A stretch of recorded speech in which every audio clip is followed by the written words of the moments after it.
Hargis, everybody.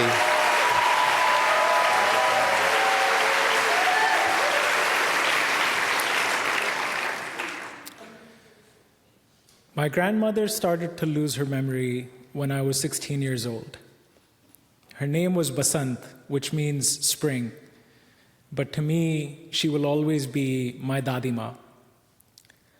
And all of my memories of Dadima, unsurprisingly, like most other grandmothers, involve food. Even now, when I talk about her, I actually picture her in our small hallway of a kitchen before it was remodeled. Food was her love language. Every morning before school, she would bring me a glass of milk with a spoonful of Bournvita, a chocolate malt powder added to it, which was supposed to make me tall. Check.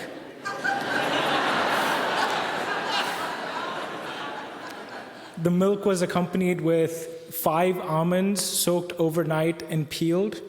They were supposed to make me smarter, sharpen my memory, so I complied diligently. She would then pack my lunchbox, same lunchbox for 12 years. Spicy potatoes, roasted in ghee, red chilies, turmeric, coriander, cumin, and garam masala.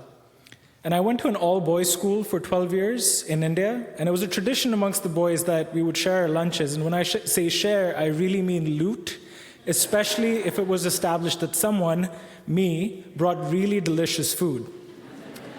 In fact, Dadima's potatoes were so popular that they would disappear as soon as I popped the lid. So popular that sometimes teachers would ask me if they could have some.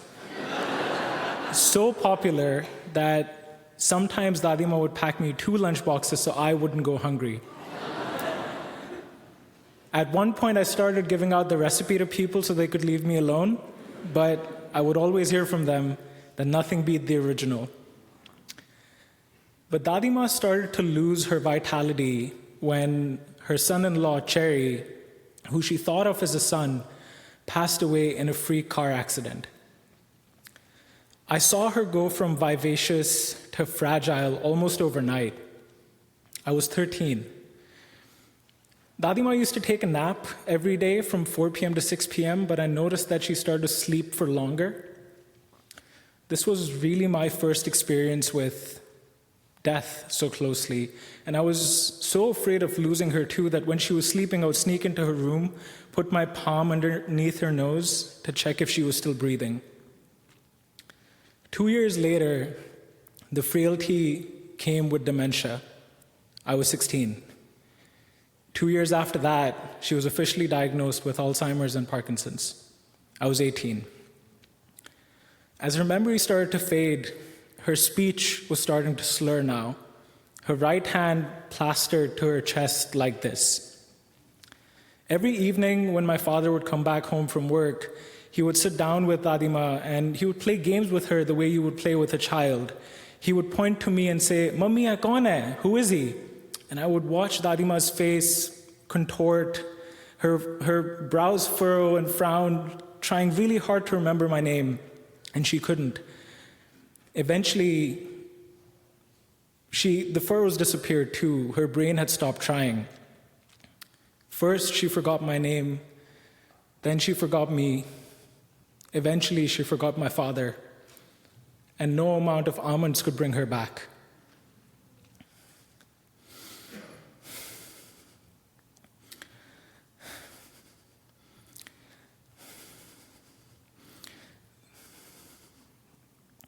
Sorry.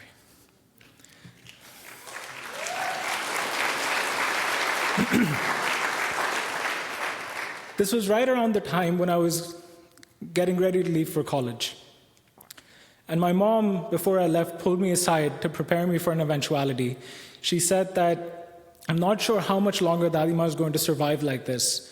So I needed to be prepared that in case something happens to her, you won't be able to come back in time for her funeral. And in some sense, she was preparing me for this to be her final goodbye. Over the years, Dadima's condition continued to worsen, physically, mentally. My parents, but especially my mom, became full-time caregivers for Dadima. And they treated her with the kind of dignity and respect I've rarely ever seen, trying to preserve her doll-like beauty. And Dadima survived. It wasn't the last time that I saw her. But every time that I did see her one more time, I treated it as if it was a blessing, also knowing that this could probably be my last. And as Dadima's memory continued to fade, I realized that my memories of her had started to fade as well. The more that I saw her in this state, the less I remembered my grandmother of my youth. And I felt immensely guilty that this withered away version was the only version of her that I was going to remember. Over 12 years, many times doctors said that she only had a few days to live.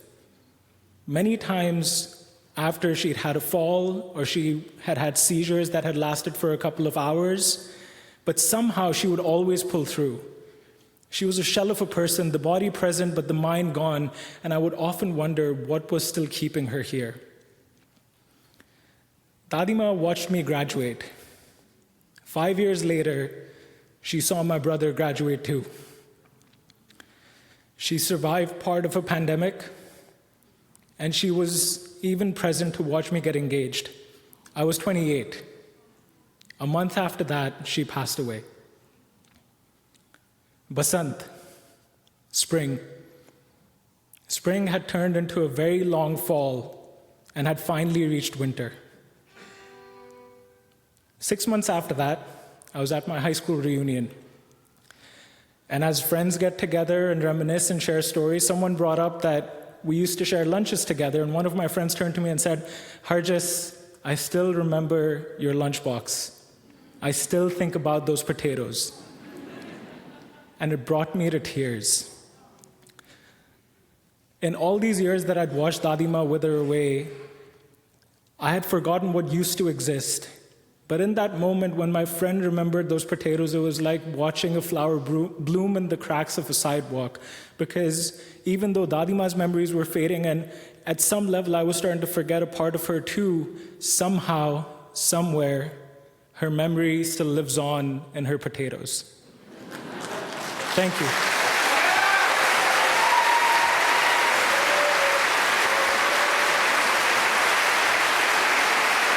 Let's celebrate Harjas and Dalima and those potatoes. Let's really celebrate.